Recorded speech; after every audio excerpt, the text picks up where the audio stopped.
Est-ce que vous avez déjà vécu un moment où on vous annonce une très mauvaise nouvelle? Vous avez l'impression que le monde s'effondre autour de vous, vous vous sentez pas très bien et vous avez besoin de vous asseoir. Pour certains d'entre nous, c'est peut-être un diagnostic médical qui est grave, inattendu, la perte soudaine d'un emploi ou le décès d'un proche. Dans des situations comme celle-là, on a tendance à se sentir très seul face à l'épreuve. Ça peut être dur d'être compris. Et c'est d'autant plus le cas si l'épreuve n'est pas visible pour ceux qui sont autour de nous. Il y a des luttes intérieures, des afflictions spirituelles et des doutes que même ceux qui sont proches de nous ne peuvent pas voir. Ils ne peuvent comprendre que partiellement. Et dans des situations comme celle-là, on se retrouve seul face au malheur et on ne peut même pas se confier en nous-mêmes. On se connaît beaucoup trop bien pour ça. On sait qu'on est faillible, qu'on est prompt à faire des erreurs, qu'on est prompt à se rebeller contre Dieu et à pécher. Mais donc dans ces situations, c'est quoi la seule espérance qu'on peut avoir? C'est quoi le seul espoir possible? Bien, le seul espoir possible, c'est de se remettre à Dieu. Et ça, c'est possible puisque même quand tout va mal autour de nous, Dieu, lui, reste grand, saint, parfait, majestueux, immuable. Bref, quand tout va mal autour de nous, Dieu reste Dieu. Dans quelques instants, on va lire le psaume 27. Le psaume 27, c'est un chant qui a été écrit par le roi David, quelqu'un qui, lui, a traversé beaucoup d'épreuves. Il s'est souvent retrouvé en fuite devant des ennemis, souvent des ennemis externes au pays d'Israël, mais parfois aussi des ennemis plus proches de lui. D'abord le roi Saül, son prédécesseur, et plus tard Absalom, son propre fils. Et ce qui est vraiment bien avec David, c'est que dans ses difficultés, il écrivait des chants, ce qu'on appelle les psaumes. Et ces psaumes nous donnent un aperçu de son état d'esprit dans ses difficultés. Dans le cas du psaume 27 qu'on va lire, on ne connaît pas les circonstances exactes de son écriture. Mais on va voir quand même que c'est un psaume qui a été écrit par quelqu'un qui a traversé beaucoup de difficultés et qui en a tiré un enseignement et une sagesse qui vont nous être utiles. Et essentiellement, ce que David va dire dans ce psaume à ceux qui traversent des épreuves, c'est ceci. Rapprochez-vous de Dieu, admirez Dieu, priez Dieu, louez Dieu.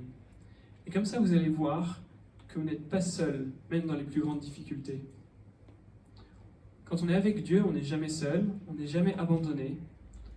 Plutôt, on sait que Dieu est toujours là pour faire face à nos épreuves, même si tous les autres qui sont autour de nous nous abandonnent. Alors lisons ensemble le psaume 27. Psaume 27. De David. L'Éternel est ma lumière et mon salut. De qui aurais-je crainte? L'Éternel est le refuge de ma vie. De qui aurais-je peur? Quand ceux qui font le mal s'approchent de moi pour dévorer ma chair, mes adversaires et mes ennemis, ce sont eux qui trébuchent et qui tombent. Si une armée se campait contre moi, mon cœur n'aurait aucune crainte. Si une guerre s'élevait contre moi, je serais malgré cela plein de confiance. Je demande à l'Éternel une chose que je recherche ardemment.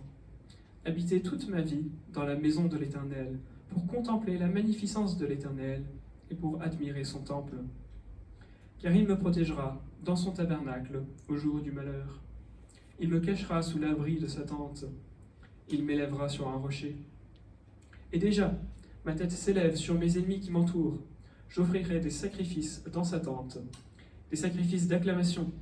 Je chanterai, je psalmodierai en l'honneur de l'Éternel. Éternel, écoute ma voix, je t'invoque. Fais-moi grâce et réponds-moi. Mon cœur dit de ta part, cherchez ma face. Je cherche ta face, ô Éternel, ne me cache pas ta face, ne repousse pas avec colère ton serviteur. Tu es mon secours, ne me laisse pas, ne m'abandonne pas, Dieu de mon salut. Car mon père et ma mère m'abandonnent, mais l'Éternel me recueillera. Éternel, enseigne-moi ta voie, conduis-moi dans le sentier de la droiture, à cause de mes détracteurs. Ne me livre pas au désir de mes adversaires, car ils s'élèvent contre moi de faux témoins, et l'on ne respire que la violence. Oh, si je n'étais pas sûr de contempler la bonté de l'Éternel sur la terre des vivants. Espère en l'Éternel, fortifie-toi et que ton cœur s'affermisse. Espère en l'Éternel. Prions. Seigneur, tu nous connais parfaitement, tu es celui qui sonde nos cœurs et qui connaît toutes nos peurs, nos angoisses et nos luttes. Et Seigneur, tu nous as donné ta parole, la Bible, qui a tant de choses à nous dire dans ces situations et qui nous est suffisante. Alors merci pour toutes les diverses manières dont ta parole aborde nos problèmes et nos situations, et elle nous ramène toujours à toi. Alors nous te prions que ces paroles, ce psaume que tu as inspiré, que tu as soufflé de ta propre bouche, elles nous soient utiles, nous apprennent plus de toi, et qu'en te connaissant, nous ayons une nouvelle perspective sur nos souffrances ici-bas. Au nom de ton Fils Jésus-Christ, nous te prions. Amen. Alors si vous avez votre Bible ouverte devant vous, ce sera plus facile de suivre. Et justement, si vous regardez un petit peu le psaume, vous allez vous apercevoir qu'elle a une structure qu'on appelle un chiasme. Un chiasme, ça veut dire en pyramide, comme si je vous disais A, B, B, A. Dans le détail, David commence et termine son psaume en proclamant sa confiance en Dieu, son assurance. Et au milieu, on va retrouver deux parties, également en miroir, dans lesquelles David va expliquer d'où vient son assurance. Et donc nous, on va suivre l'ordre du texte, mais dans l'ordre du chiasme. D'abord A et A', ensuite B, et enfin B'. Vous avez suivi? En d'autres mots, on va d'abord regarder ce que David dit sur l'assurance, ensuite on va voir où il trouve cette assurance, et on va finir en regardant comment cette assurance s'exprime face à ses difficultés. Et donc voilà, en premier point, on va regarder l'assurance de David. En introduction, on a vu que David, celui qui a écrit ce psaume, il a connu beaucoup d'épreuves, et souvent ça se passe mal. Et là, si vous regardez dans le texte, on voit qu'il semble envisager d'être attaqué par beaucoup de personnes. Ceux qui font le mal, verset 2. Mes adversaires et mes ennemis, encore au verset 2. Une armée au verset 3. Des détracteurs au verset 11. Et enfin des faux témoins au verset 12. Il se sent seul contre le monde. Il est accusé à tort par des personnes mensongères. En fait, il est tellement au bout qu'il envisage même l'abandon le plus total par ceux qui lui sont proches. Verset 10, on peut lire « Mon père et ma mère m'abandonnent ». Mais dans ces difficultés qui peuvent sembler absolument immenses, David ne désespère pas. Au contraire, il fait preuve d'une confiance énorme en Dieu. Il commence par Dieu au verset 1, et finit par Dieu au verset 14. Il mentionne son nom, l'Éternel, 13 fois en tout. David est confiant, puisque l'Éternel est sa lumière et son salut. Quand il dit l'Éternel est sa lumière, c'est un petit peu comme si vous imaginez un petit enfant qui est dans le noir, qui a peur des monstres qu'il imagine autour de lui. Mais si vous arrivez, vous allumez la lumière, bien l'obscurité se dissipe, et ses peurs aussi. Et donc David, lui, il dit « L'Éternel est ma lumière et mon salut. De qui aurais-je crainte? L'Éternel est le refuge de ma vie. De qui aurais-je peur ?» Et la fin du psaume vient faire écho au début. Mais cette fois-ci, c'est encore plus fort. On nous donne presque un ordre. C'est verset 14. « Espère en l'Éternel. Fortifie-toi et que ton cœur s'affermisse. Espère en l'Éternel. » C'est un psaume que David a écrit, mais qu'il a écrit pour qu'il soit chanté par les Israélites, par le peuple de Dieu. Donc quand les Israélites chantaient ce psaume, ils arrivaient à la fin, au verset 14, et finissaient en proclamant les uns aux autres leur confiance en Dieu. Je fais une petite parenthèse pour rester un petit peu de temps sur le verset 10. Verset 10 qui dit ceci, « Car mon père et ma mère m'abandonnent, mais l'Éternel me recueillera. » Malheureusement, on vit aujourd'hui dans une époque où c'est un verset qui a beaucoup de sens. Et peut-être que ça vous concerne directement. Peut-être que vous avez vécu quelque chose comme ça, et il existe, peut-être même aujourd'hui encore, un éloignement entre vous et vos parents qui fait qu'ils n'accomplissent plus réellement ce rôle de parents. Mais dans cette situation, c'est quand même merveilleux de voir avec quelle précision la parole de Dieu vous parle. Et très spécifiquement, ce que David vous rappelle, c'est que Dieu est un Père. Il est le Père parfait. Il ne laisse jamais tomber personne. Et il promet de recueillir tous ceux qui sont abandonnés. J'en reviens à l'assurance de David. On a vu qu'elle est très forte, et on serait presque tenté de dire qu'elle est un peu arrogante. Est-ce que David ne serait pas en train de présumer un petit peu de la bonté de Dieu? Mais en fait, ce n'est pas du tout le cas. Ce n'est pas de l'arrogance, puisque c'est de la confiance dans les promesses de Dieu. Et c'est la même confiance qu'on voit exprimée par l'apôtre Paul, dans l'Épître aux Romains, quand il dit ceci, chapitre 8. « Que dirons-nous donc à ce sujet? Si Dieu est pour nous, qui sera contre nous? Lui qui n'a pas épargné son propre Fils, mais qui l'a livré pour nous tous, comment ne nous donnera-t-il pas aussi tout avec lui, par grâce? Qui accusera les élus de Dieu? Dieu est celui qui justifie. Qui les condamnera? Le Christ Jésus est celui qui est mort. Bien plus, il est ressuscité. Il est à la droite de Dieu et il intercède pour nous. Qui nous séparera de l'amour de Christ? La tribulation, ou l'angoisse, ou la persécution, ou la faim, ou le dénuement, ou le péril, ou l'épée? Selon qu'il est écrit, à cause de toi, l'on nous met à mort tout le jour. On nous considère comme des brebis qu'on égorge. Mais dans toutes ces choses, nous sommes plus que vainqueurs par celui qui nous a aimés. Car je suis persuadé que ni la mort, ni la vie, ni les anges, ni les dominations, ni le présent, ni l'avenir, ni les puissances, ni les êtres d'en haut, ni ceux d'en bas, ni aucune autre créature ne pourra nous séparer de l'amour de Dieu en Christ Jésus, notre Seigneur. En fait, ce passage dans Romains 8, c'est un petit peu le psaume 27 du Nouveau Testament. Et tout comme David, Paul a une très grande confiance en Dieu, et c'est une confiance qu'il exprime face à tous les malheurs qu'il peut imaginer. Et en fait, cette assurance, l'assurance de David, comme l'assurance de Paul, c'est une assurance que seul le christianisme peut offrir, que seul Jésus peut offrir. Et cette assurance, elle nous est présentée ici comme étant quelque chose d'extrêmement désirable, un trésor qu'il nous faudrait rechercher à tout prix, qui changerait notre compréhension de ce qui nous arrive. Mais c'est pas tout, c'est aussi présenté comme quelque chose qui est atteignable, et ça c'est important. Il ne faudrait pas croire que David ou Paul, ce sont un peu des super-héros de la foi. Pour eux, c'est facile d'avoir une telle confiance en Dieu, alors que pour nous, simples mortels, c'est quelque chose qui nous dépasse. En fait, c'est pas du tout comme ça, et David lui-même nous le dit. Au dernier verset du psaume, il dit « Espère en l'Éternel, fortifie-toi et que ton cœur s'affermisse, espère en l'Éternel. » Ça, il le dit à tout le monde qui va chanter ce psaume. C'est pour tout le monde. Et donc, en conséquence, la question est simple. Est-ce que nous connaissons tous, est-ce que vous connaissez tous, chacun d'entre vous, cette assurance? Quand vous vous retrouvez dans une situation comme celle de David, où tout va mal, est-ce que vous avez confiance en Dieu? Quand vous tombez dans le péché, est-ce que vous avez confiance dans le pardon que Dieu promet à tous ceux qui se confient en lui? Si jamais la mort vous semble proche, est-ce que vous avez la ferme assurance que vous passerez l'éternité auprès de Dieu? Alors la question qu'on veut se poser maintenant, et j'imagine que vous l'avez en tête aussi, c'est d'où vient cette assurance? Comment est-ce que David la trouve? Et justement, ce sera le deuxième point. David a d'abord proclamé sa confiance en Dieu, et maintenant, dans les versets qui vont suivre, il va nous expliquer l'origine de cette assurance. Et dans les versets 4 à 6, essentiellement, ce que David va dire, c'est ceci. L'assurance se trouve dans la présence de Dieu. Regardez au verset 4. David dit qu'il veut passer sa vie dans le temple, l'endroit où Dieu a promis d'être présent avec son peuple. Et dans cette présence, il sera protégé par Dieu. Ça, c'est le verset 5. Et également, dans le temple, David va louer l'Éternel en lui offrant des sacrifices et en chantant. C'est presque comme si David disait « J'aimerais être un lévite, un prêtre. Comme ça, je pourrais passer toute ma vie dans la présence de Dieu, à lui rendre un culte tout le temps. » Il est attiré, en fait, par la proximité que les prêtres ont avec Dieu. Et en particulier, ce qui frappe David dans le temple, c'est la beauté de l'édifice, qui en fin de compte reflète la beauté de Dieu. Au verset 4, on lit « Pour contempler la magnificence de l'Éternel et pour admirer son temple ».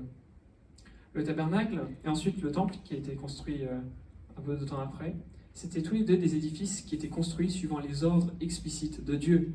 Et en conséquence de ça, c'est des édifices qui servent à révéler Dieu, à montrer qui il est. Et donc, quand David va arriver dans le temple, il va voir à quel point Dieu lui-même est grand, bon, majestueux, saint, immuable, et beaucoup d'autres choses. Et en conséquence de ça, David va comprendre que Dieu va pouvoir le protéger, le cacher et l'élever sur un rocher, verset 5. Ses ennemis sont encore là, ils ne sont pas partis. Ils l'entourent, verset 6. Mais le fait de contempler Dieu et de méditer sur ses attributs, ça a complètement changé sa perspective. Il sait que Dieu est bien plus grand que ses problèmes. Encore une fois, on repense aux mots de l'apôtre Paul en Romains 8 qu'on a lu tout à l'heure, qui dit « Dans toutes ces choses, nous sommes plus que vainqueurs par celui qui nous a aimés. Car je suis persuadé que ni la mort, ni la vie, ni les anges, ni les dominations, ni le présent, ni l'avenir, ni les puissances, ni les êtres d'en haut, ni ceux d'en bas, ni aucune autre créature ne pourra nous séparer de l'amour de Dieu en Christ Jésus, notre Seigneur. » Il y a quelques années, j'étais en train de faire du vélo en Bretagne, en famille, en plein milieu de la campagne. Il faut savoir que ma grande peur à l'époque, c'était de me faire courser par un chien. Bon, j'étais pas très très grand, hein. Mais donc on avance tranquillement au milieu de la campagne, quand tout d'un coup on se retrouve nez à nez avec un chien. Il est au milieu de la route, mais honnêtement il est vraiment tout petit. Mais lui il a beaucoup de courage, il se plante fermement au milieu de la route, et il se met à aboyer très fort. Honnêtement, on trouvait qu'il avait beaucoup de courage. À nos yeux, il avait même un peu trop de courage, puisqu'il était vraiment tout petit. Et ce que nous, on ne savait pas, mais que le chien, lui, savait, c'est qu'il aboyait pas dans le vide. Il aboyait pour appeler son ami, un espèce de gros molosse qui est venu le rejoindre au milieu de la route. Et lui, il nous regarde droit dans les yeux. Alors, du point de vue du petit chien, le problème qu'il a en face de lui, c'est-à-dire nous, les méchants cyclistes, c'est le même, qu'il est son ami ou qu'il n'est pas son ami. Mais sa manière de comprendre la situation change radicalement du fait qu'il a un ami à côté de lui qui est beaucoup plus grand et plus fort que ses problèmes. Ça change sa perspective sur ses difficultés. Et ça, c'est exactement ce que vient faire David dans le temple. Il voit Dieu et sait que Dieu peut résoudre ses problèmes et donc il se remet à lui. Aujourd'hui, Dieu ne nous a pas donné un temple sous forme de bâtiment pour qu'il s'y révèle, mais plutôt il se révèle parfaitement en la personne de son Fils Jésus. En lui, on voit encore mieux que David la grandeur, la majesté et l'amour de Dieu. Et donc si David vivait aujourd'hui, son invitation, elle ne serait pas de se rendre dans le temple, mais plutôt d'avoir, comme le dit l'Épître aux Hébreux, les yeux fixés sur Jésus, qui est l'auteur de la foi et la mène à la perfection. La véritable assurance, elle ne commence pas en se regardant soi-même. Là, il y aurait le danger de ce qu'on pourrait appeler une fausse assurance. On pourrait se croire en bon terme avec Dieu, alors que ce n'est pas le cas. Mais une véritable assurance, une véritable confiance, elle est possible uniquement en regardant à Dieu, en regardant à l'œuvre de Jésus à la croix. Peut-être qu'une bonne question de diagnostic, même si elle est presque un petit peu caricaturale, c'est celle-ci. En vertu de quoi sommes-nous acceptés par Dieu ? En vertu de quoi êtes-vous acceptés par Dieu ?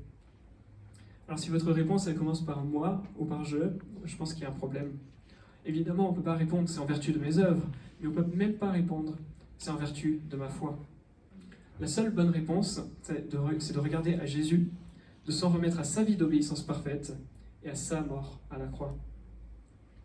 Et donc, si vous vous en remettez pleinement à l'œuvre de Christ, à ce moment-là, vous pouvez avoir cette confiance, la même confiance que David, la même confiance que Paul quand il dit « Que dirons-nous donc à ce sujet ? Si Dieu est pour nous, qui sera contre nous ?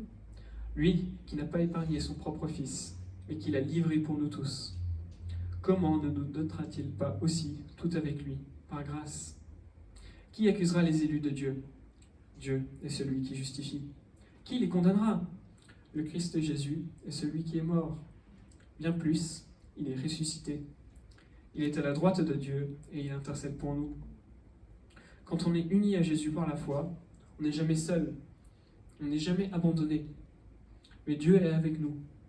Et Dieu est tellement plus grand que tous les malheurs de nos vies. Il est même plus grand que le péché et la mort, que Jésus lui a vaincu par sa mort et sa résurrection. Alors on arrive maintenant au point culminant du psaume. David, le psalmiste, a exprimé sa confiance en Dieu. Il nous a expliqué d'où elle vient. Mais ces problèmes, on l'a déjà dit, ils sont encore là. Ses adversaires n'ont pas disparu. Et donc dans les versets qu'on va regarder maintenant, il y a une espèce de crise. La situation compliquée du psalmiste vient entrer en choc avec sa confiance en Dieu. Et dans ces paroles, on sent une angoisse presque palpable. Je relis quelques versets. « Éternel, écoute ma voix, je t'invoque. Fais-moi grâce et réponds-moi. Mon cœur dit de ta part, cherchez ma face. Je cherche ta face, ô Éternel. Ne me cache pas ta face. Ne repousse pas avec colère ton serviteur. Tu es mon secours. Ne me laisse pas. Ne m'abandonne pas, Dieu de mon salut. » Alors le contenu de ce que dit le psalmiste n'a pas changé. Il n'a pas perdu sa confiance en Dieu. D'ailleurs, il va y revenir un petit peu plus loin. C'est les versets 10 et 14 si vous voulez regarder. Mais par contre, son ton va changer. On sent l'angoisse de David quand sa confiance en Dieu vient faire face à ses difficultés. Son désir est toujours le même. Il veut être dans la présence de Dieu. Au verset 8, on peut lire « Je cherche ta face, ô Éternel ». Mais il est aussi conscient de sa situation. Déjà, du fait qu'en tant que créature, Dieu, son créateur, ne lui doit rien. Mais David va plus loin. Il est conscient du fait qu'en tant que pécheur, il mérite la colère de Dieu. C'est pour ça qu'il dit ne cache pas ta face, ne repousse pas avec colère ton serviteur. Mais David continue sa prière. Là, il a adressé une demande générale à Dieu. Il a ensuite deux demandes spécifiques. Au verset 11, on peut lire « Éternel, enseigne-moi ta voie, conduis-moi dans le sentier de la droiture. » Et verset 12, « Ne me livre pas au désir de mes adversaires. » David souffre et il semble un peu angoissé par la tension qui existe entre d'un côté ce qui sait de Dieu et son assurance, et de l'autre côté ces souffrances qui continuent et qui semblent contredire cette assurance. Et dans cette situation, David aurait tort de remettre en cause Dieu. D'ailleurs, il a évité de le faire. Par contre, c'est parfaitement normal qu'il souffre de cette tension qui existe entre son identité en tant qu'enfant de Dieu et ce qui lui arrive. Cette tension qu'on voit chez David, on la voit ailleurs dans la Bible. Et on va regarder ensemble deux exemples bibliques pour voir un peu plus clair. Le premier, c'est encore l'apôtre Paul, encore dans Romains, cette fois-ci au chapitre 7, à partir du verset 14.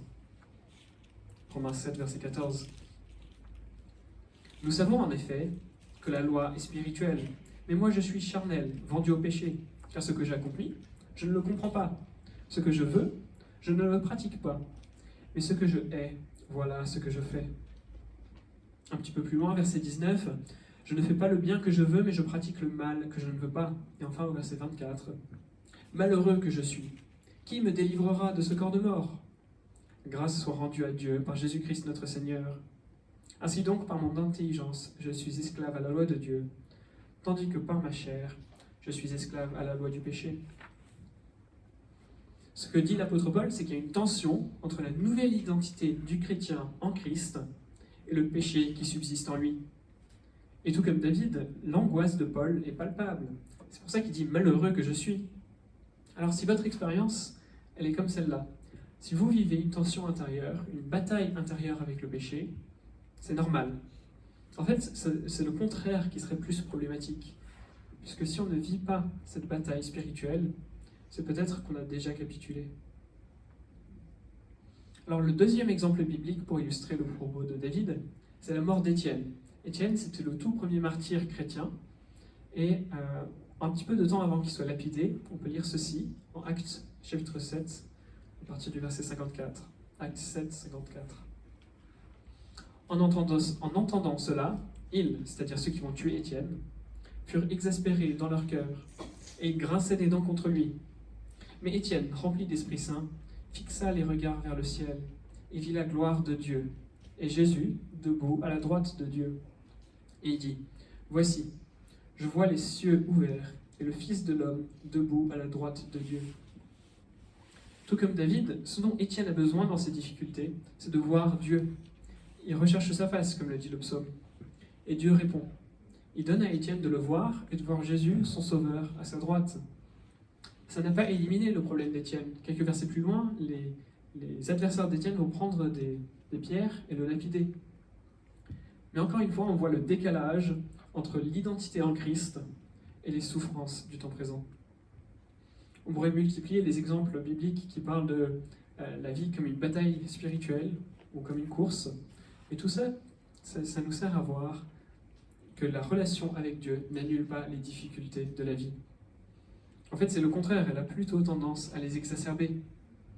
Et donc, en conséquence de ça, il faut se battre. Il faut se battre pour la sainteté. Il faut se battre pour vivre selon les commandements de Dieu. Il faut se battre pour amener le message de l'Évangile à nos contemporains, alors que le monde voudrait qu'on se taise. Et justement, si la vie commence à sembler facile, c'est peut-être qu'il est temps de s'examiner. Si on ne connaît pas la tension intérieure que connaît David, est-ce qu'on connaît Dieu comme le connaît David? Tout à l'heure, on a vu que la raison que David met en avant pour justifier de son assurance, c'est Dieu et ses promesses. Mais ici, on voit un second élément qui permet de justifier de l'assurance de David. Il vit une lutte entre d'un côté son identité en tant que membre de l'Alliance, en fait en tant que chrétien, et de l'autre côté le monde autour de lui. Et cette lutte, elle est spécifique à ceux qui sont en bon terme avec Dieu. Sa volonté, on l'a dit, c'est de servir Dieu. Enseigne-moi ta voie, verset 11. Et donc là, David nous montre du coup les deux choses qui sont essentielles à l'assurance chrétienne. La première, c'est qu'il ne regarde pas à lui-même pour son salut, mais il regarde à Dieu. Son assurance ne vient pas de ses propres forces, mais des promesses de Dieu. Et deuxième chose, il est lucide sur sa situation. Il ne vit pas un petit peu au pays des bisounours en pensant qu'il est parfait, que la vie est facile. Il n'a pas non plus capitulé dans le combat spirituel. C'est le fait qu'il lutte qui est un signe que sa véritable identité, c'est celle d'un enfant de Dieu. Alors j'arrive à la fin, mais je vais faire quelques remarques pour conclure. La première, et peut-être la plus importante, c'est que dans ce psaume, David nous donne une stratégie pour vivre. Il commence en haut, il admire Dieu, il fait de lui l'objet central de ses affections. Ensuite, et seulement ensuite, il revient vers ses problèmes. Et à ce moment-là, il peut comprendre tous ses problèmes à la lumière de son amour pour Dieu et de la bonté de Dieu envers lui. Et c'est pour ça que ce psaume, qui nous parle des problèmes de David, nous parle surtout de Dieu. Et donc le message du psaume, c'est qu'il ne faut jamais commencer par les problèmes. Il faut toujours commencer par la relation qu'on a avec Dieu. Est-ce que je connais Dieu? Est-ce que je suis couvert par la justice de Christ, qui est la seule manière pour que je puisse me tenir devant Dieu? Est-ce que je fais confiance aux promesses de Dieu qui mènera tous ses enfants à bon port? Je voulais aussi vous donner quelques idées pratiques pour faire comme David. Peut-être que vous avez besoin d'apprendre plus sur Dieu. Alors évidemment, on peut lire sa parole. On peut lire sa parole où il se révèle, mais on peut aussi lire de très bons livres qui nous parlent de la manière dont Dieu se décrit dans sa parole. Je pense par exemple à un excellent livre qui s'appelle Connaître Dieu de James Packer. Connaître Dieu, écrit par James Packer. Peut-être qu'au contraire, vous avez la tête bien remplie. Vous savez raconter plein de choses sur Dieu. Vous savez parler de ses attributs, des relations entre les personnes de la Trinité, et j'en passe. Mais quand même, revenez un instant au psaume. Regardez comment David, lui, utilise sa théologie, sa connaissance de Dieu. Les connaissances théoriques, il les a, mais elles ne sont pas une finalité en elles-mêmes. Plutôt, elles produisent chez David une vie d'adoration envers Dieu pour ce qu'il est. Elles servent à encourager David et à lui permettre d'encourager d'autres personnes. Alors, est-ce que vos connaissances vous amènent toujours à adorer Dieu? Est-ce que vos lectures, vos études, vos discussions, vos débats peut-être, vous amènent toujours à l'adoration? Est-ce qu'elles ont toujours pour but de glorifier Dieu? Est-ce qu'elles vous édifient? Est-ce qu'elles servent à édifier vos frères et sœurs? Enfin, une dernière chose qu'on peut faire pour apprendre de David, c'est d'utiliser les psaumes dans nos prières. En les lisant, en les apprenant, on peut s'imprégner de leur langage, leur manière de parler à Dieu et de Dieu dans des circonstances très variées. Il ne faut pas hésiter à prier les psaumes et utiliser leur langage inspiré dans notre prière. Notre espérance, c'est la même que celle de David, c'est la même que celle d'Étienne. C'est d'être avec Dieu et de voir sa face. Alors pour conclure, je vais vous lire un petit extrait d'un livre. C'est un livre qui s'appelle La gloire de Christ, qui a été écrit au XVIIe siècle par quelqu'un qui s'appelle John Owen. Et il écrit ceci. Christ lui-même, en personne, avec toute sa gloire, sera continuellement devant nous, offert à nous. Nous le verrons, dit l'apôtre, face à face. Nous le verrons comme il est, 1 Jean 3, verset 2. Comme un homme voit son voisin quand ils se tiennent ensemble et parlent, ainsi nous verrons le Seigneur Christ dans sa gloire. Ici-bas, nous en avons une vision obscure. Nous ne pouvons le voir parfaitement, jusqu'à ce que nous soyons avec lui, là où il est. Alors notre vision de lui sera directe, intuitive et constante. Cette vision immédiate de Christ est ce après quoi tous les saints de Dieu languissent. Prions. Seigneur, merci pour qui tu es. Merci pour ta grandeur, ta majesté, ta sainteté, ta justice, ton amour et ta fidélité. Merci puisque quand nous sommes attachés à Jésus par la foi, nous pouvons faire face à toutes les difficultés de la vie, sachant que tu es avec nous, que Christ nous a précédés. Nous te prions que tous les jours de notre vie, dans le bonheur comme dans le malheur, nous gardions les yeux fixés sur Christ, jusqu'au jour où nous serons dans sa présence pour toute l'éternité. Amen.